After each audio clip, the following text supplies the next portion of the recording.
morning student. Today I am going to deliver our next topic is osmosis and osmotic pressure. Okay. So what is osmosis? Let's see. Movement of solvent particles from a region of its higher concentration to a region of its lower concentrations through a semi-permeable membrane. अभी semi-permeable membrane क्या हुआ? So membrane is a wall and semi is a half. And permeable it means to say permeates करना. It means to say ऐसा wall, ऐसा membrane जो क्या करता है, half को permeate करता है. Semi it means half and permeable it means to say permeate करना.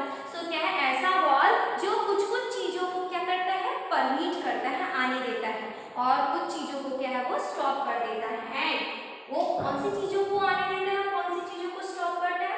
So movement of solvent means to say solvents को क्या है वो, movement of solvents particles from a region of high concentrations to low concentrations में movement करने देता है.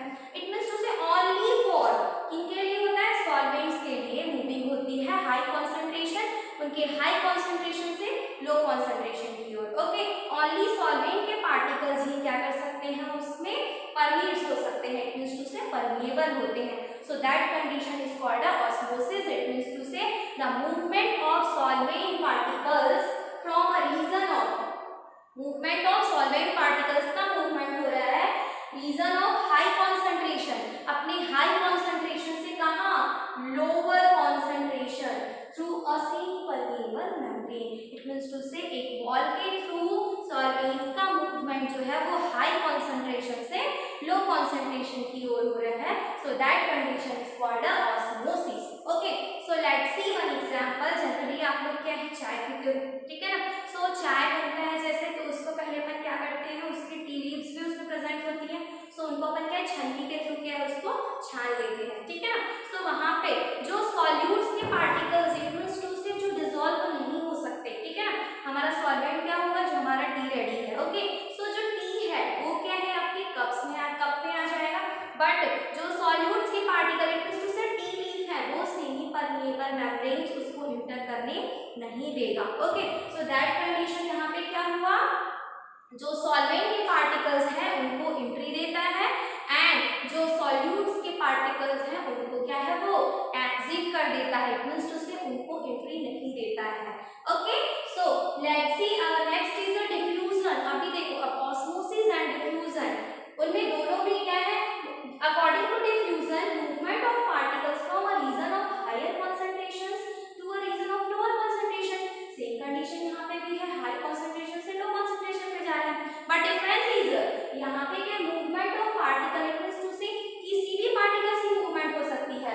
But according to this situation osmosis में क्या है, ओनली फॉर सॉल्वेंट्स. ओके, इनकी मूवमेंट है ओनली फॉर सॉल्वेंट्स के पार्टिकल्स ही वो क्या है मूव कर सकते हैं. ओके, बट इन दिस कंडीशन यहाँ पे क्या है, every particles, movement of particles, ठीक है, movement of particles from a region of high concentrations to a lower concentrations में मूवमेंट होता है. यहाँ पे कोई मींस क्या है, सेमी परमेबल मेम्ब्रेन प्रेजेंट नहीं होंगी, जो उनको क्या है मींस सॉल्यूट्स एंड सॉल्वेंट के पार्टिकल्स जो भी हैं उनको entry they.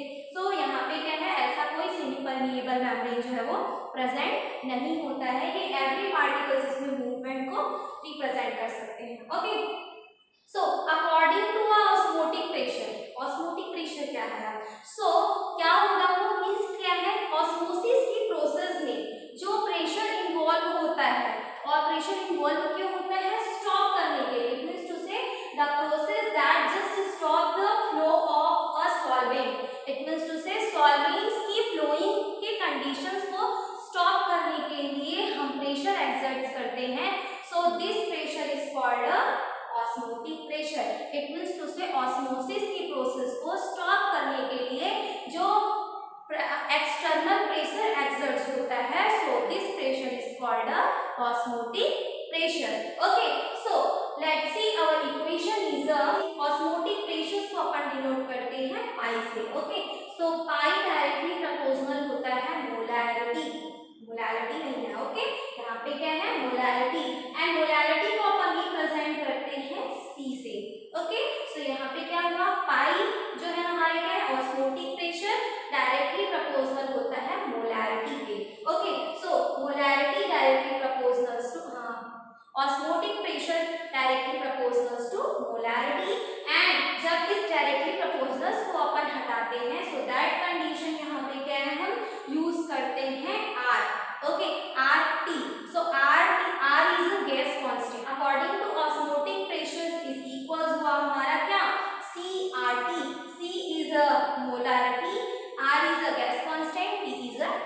Temperature.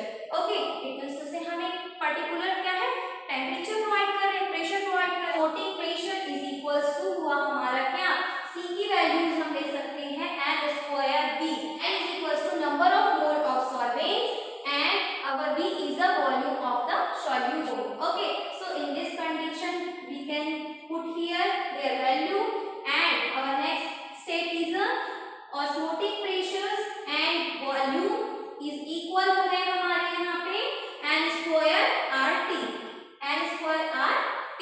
Okay, so in this condition according to N2 क्या होता है W2 upon M2. so यहाँ पे क्या हुआ हमने M2 की वैल्यूज पुट कर दी, W2 upon M2, W2 equals to से क्या हुई सॉल्वेंट्स की क्वांटिटीज एंड क्या हुए M2 इक्वल्स टू से molar mass. So N2 equal किसके होते हैं quantity upon molar mass.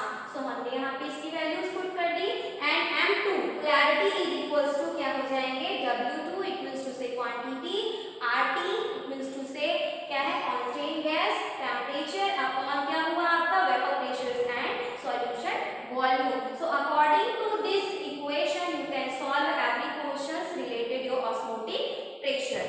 Okay, then our next topic is hypertonic and isotonic solution. Let's see how describes isotonic, hypertonic and hypotonic solution. Okay, so according to isotonic solution आप लोगों ने देखा है किसी human being की body में dehydration की condition आ जाती है.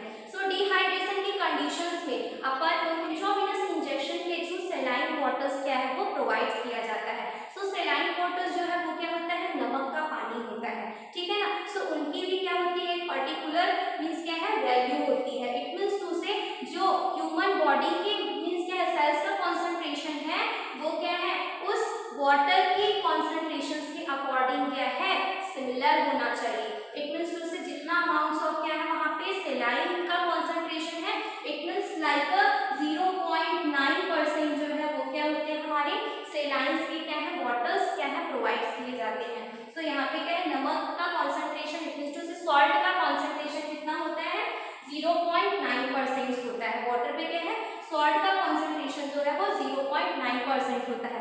सो उस कंडीशंस में वहां पे क्या है मींस जो इस सेलाइन का कॉन्सेंट्रेशन सॉल्यूशन जो है वो क्या है बॉडी के सेल्स है उनके कॉन्सेंट्रेशन से जो हमारा क्या है मींस फ्लूइड्स है वो क्या है दोनों के कॉन्सेंट्रेशन जो है जो हमारी बॉडी का फ्लूइड्स है उनके कॉन्सेंट्रेशन से क्या है सिमिलर होता है. सो दैट कंडीशन उसको अपन बोलते हैं isotonic solution. It means to say दोनों सॉल्यूशन जो है वो है उनके कॉन्सेंट्रेशन जो है वो इक्वलाइजेशन कंडीशन में है. ओके, सो यहाँ पे क्या हुआ isotonic solution. Okay, according to this condition यहाँ पे क्या हुए जो हमने इंजेक्ट किया बॉडी पे उसका कॉन्सेंट्रेशन क्या है इक्वल है आपकी बॉडी के कॉन्सेंट्रेशन से. इट मींस टू से आपकी बॉडी के फ्लूइड्स में क्या है इक्वलाइजेशन की कंडीशन पे है. So that condition is called isotonic solution. Okay, and our next is hypertonic solution. So जब क्या है यही सॉल्ट जो है ये सॉल्ट जो है वो क्या हो गया मोर देन अमाउंट्स में हो गया. जब इसमें क्या है सॉल्ट की क्या है मोर देन क्वांटिटीज हो गई. सो that condition is called a hypertonic condition. And उस कंडीशन से हाइपरटोनिक की कंडीशन आ गई मींस क्या है कॉन्सेंट्रेशन ऑफ सॉल्ट जो है वो एक्स्ट्रा हो गया. सो दैट कंडीशन वाटर जो है वो एक्स्ट्रा अमाउंट्स में क्या है वहां पे मींस प्रेशराइज होंगे एक्स्ट्रा अमाउंट्स में वहां पे क्या है इंटर करेंगे एंड जो सेल्स है वो क्या हो सकते हैं मींस फ्लूइड्स मींस सेल्स जो है वो क्या हो सकते हैं स्वेलअप हो सकते हैं. आपकी बॉडी के लिए वो प्रॉब्लमेटिक हो सकता है. So that condition is called a hypertonic solution. And our next is hypotonic. So hypotonic it means to से क्या है जब सॉल्ट का कॉन्सेंट्रेशन है वो 0.9 से क्या है लेस देन होता है. So that condition is called a hypotonic solution. So उस कंडीशंस में क्या होती है जो सेल्स है बॉडी के सेल्स है वो श्रिंक हो जाते हैं. दैट कंडीशन के प्रॉब्लम्स हो सकते हैं और उस कंडीशन को हम बोलते हैं hypotonic solution. Okay, it means to say जब क्या है उनकी कॉन्सेंट्रेशन जो है वो मोर देन हो गई सो हाइपर एंड जब लेस देन हो गई that condition is called a hypo and जब इक्वलाइजेशन की कंडीशन में है सो उसे अपन बोलते हैं आइसोटोनिक सॉल्यूशन. ओके,